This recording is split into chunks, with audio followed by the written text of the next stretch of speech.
Ladies and gentlemen, a very warm welcome to AddisDialogue with me, Shifa Raulako.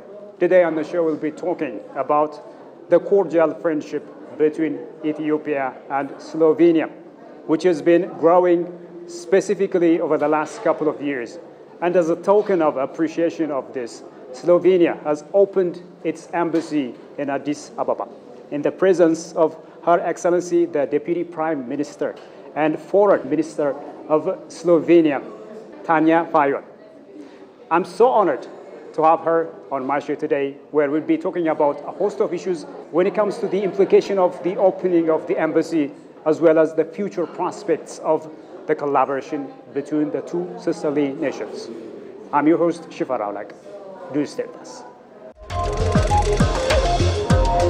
Well, Your Excellency, welcome to Ethiopia, and of course, congratulations on the launching of your new embassy here in Addis Ababa, and of course, for your time. Many thanks. Thank you so much. Welcome on the premises of a new embassy of Republic of Slovenia to Ethiopia. I have to say that it's a very big and important day for my country, and great excitement. I was a year ago visiting Ethiopia. We had a wonderful collaboration and cooperation. We developed relations, and at that time we decided to open an embassy here, and today we realized it officially. And I'm also very grateful to the Minister of Foreign Affairs that was participating in the event. Addis Ababa is a very important diplomatic hub, one of the most important in the world, also with the seat of African Union. So we will also cover bilaterally, and of course the African Union. What we are proving is that we want to increase our diplomatic presence in Africa. It's important partner Ethiopia bilaterally, and also for together working on peace and security. Yes, definitely. So a grand event has been held today here, officially launching your great new embassy in Addis Ababa. So could you briefly walk me through the overall implication of the opening of your embassy in Addis Ababa? I'm just kind of wondering, is it kind of long overdue given the importance of the friendship between the two sisterly nations? I mean, one could say long overdue, but it's never too late. I mean, we were present here in the times of former Yugoslavia with, at that time, non-allied country, but our former Yugoslavia fell apart with bloody wars, and Slovenia gained our independence. So we are currently a small country, but I would say with a very big heart. We are building new alliances. We are trying to work with new partners, especially with Ethiopia. We, in a way, have a good partner. Bilaterally, I have to say that recently in a marathon, Ljubljana, an Ethiopian fellow of your country won the first medal.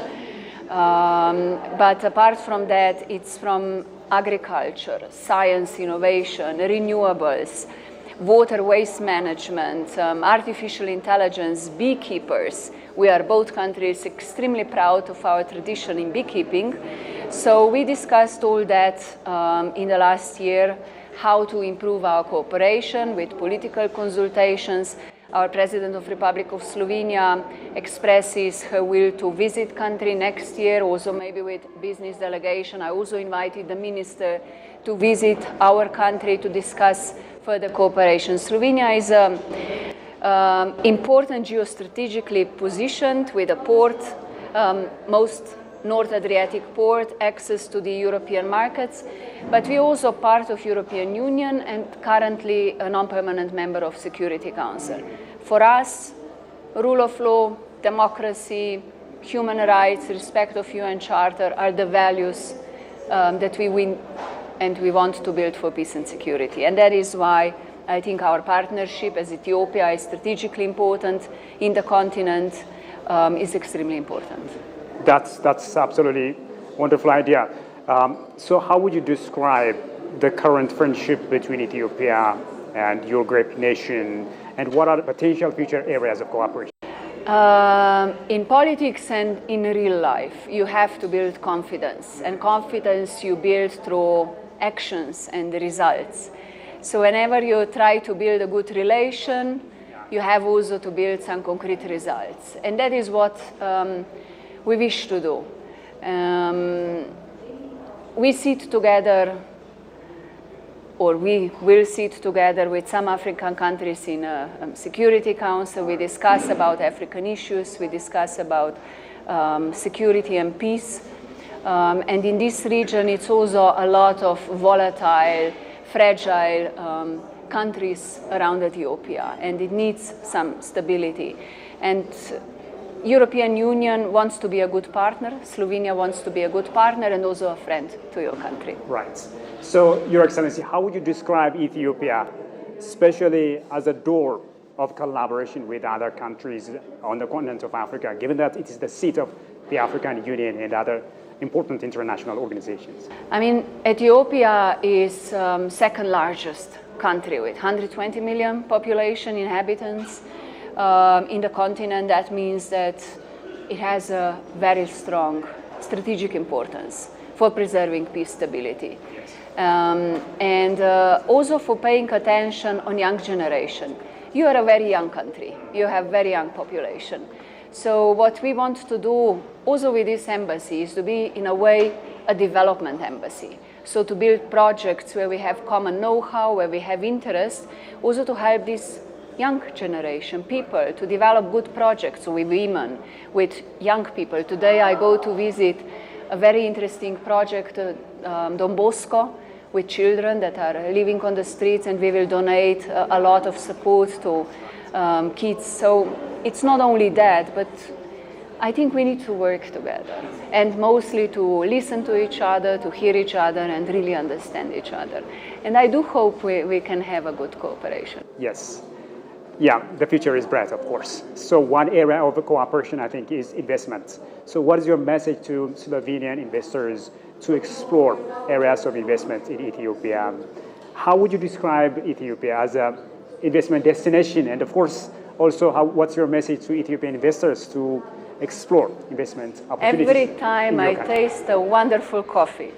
Just this morning again, and I know that Ethiopia is a great exporter of coffee, very strong in agriculture also, but not only. We discussed, as I said, with the minister, what would be interesting for our companies to work together. Slovenia pays a lot of attention to clean environment, waste management, preserving clean water, access, and also clean air. So here we can exchange some know-how.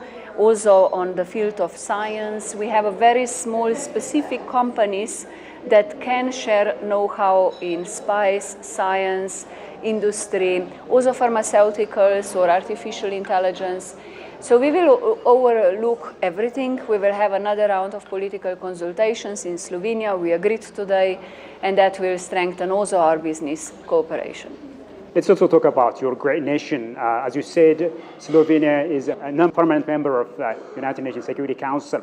So what's the role of Slovenia, in Africa and, of course, across the globe in different areas as the non-permanent member of the UNSC?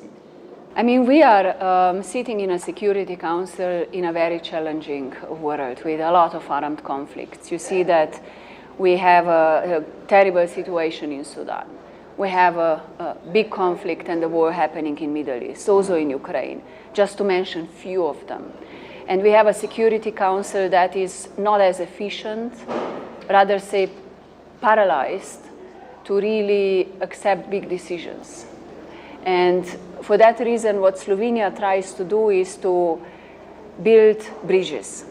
We don't have some heavy burdens from the past, but we can be good broker between different countries, and that's what we try to do, to preserve peace and stability based on international law, international humanitarian law, and the UN Charter.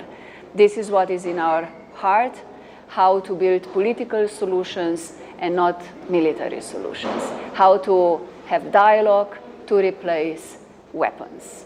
And this is what Slovenia is working in the Security Council, together with partners. We have there 80% agenda that is an African agenda. We also discuss reform. We support reform of the seats, because we do know that also Africa has to be better represented in the Security Council and among non-permanent members. One of the things that Slovenia is championing for is green economic growth. Could you briefly walk me through some of the major initiatives that you are doing in this regard? Slovenia is a very green country with a lot of forests, with, I think, one of the rare countries that we do have in our constitution the right to clean water, the access to the water, and we are very proud to preserve our environment clean, with clean air, clean water, with waste management. So here we are, I would say, quite pioneers, and we are happy to share this know-how. And also with water diplomacy. This is one of our topics that we do work hand in hand in the Security Council, in UN, because water diplomacy, managing water resources, is also preventing conflicts, protection of civilians. And here we are very active and very known around the world that water diplomacy is also know how we are trying to work with our partners. Ethiopia has taken this Green Legacy initiative where billions of trees have been planted in the country. Do you have any comment on that, if you have, of course, if you are familiar with that? On forestry, I can just say that this is very welcoming because we also have a lot of forests in our country. And what we face, and I believe you have the same with droughts and weather and climate change, that we have to be very ambitious on climate agenda. Because what we face in our country that was not in the past is severe weather conditions. We had heavy floods, we had heavy droughts, and that affects us all. So we have to work on climate agenda together, be ambitious, how to protect our environment, so I can just comment on that. And I know that Ethiopia is a very important country for beekeepers, honey producers, and Slovenia too. So we hosted an International Beekeepers Day in Slovenia this April together with FAO, and next year the idea is to have it in Ethiopia. So also here we can work hand in hand when it comes to beekeepers, pollinators, honey producers, and we also agreed on that. Finally, the Deputy Prime Minister and, of course, Foreign and European Affairs Minister of Slovenia. How would you champion, the different causes of Ethiopia in particular and Africa in general on the different platforms, European platforms? What are some of your plans in this regard, Your Excellency? I know that if you think of African Union with a lot of countries, that it's extremely important to European Union. Both we are in the process of forming new European Commission, the same as African Union, but next year it's 25th anniversary of cooperation, and it's an important year we have to mark together. So the idea is really to build our partnership with, between European Union, African continent, African Union, because at the end of the day, we have same goals. To work together, peace, security, well-being of our citizens, and some future for our young population. Yes. Madam Deputy Prime Minister, good luck with that, and many thanks for giving us this precious time of yours, amongst this busy schedule.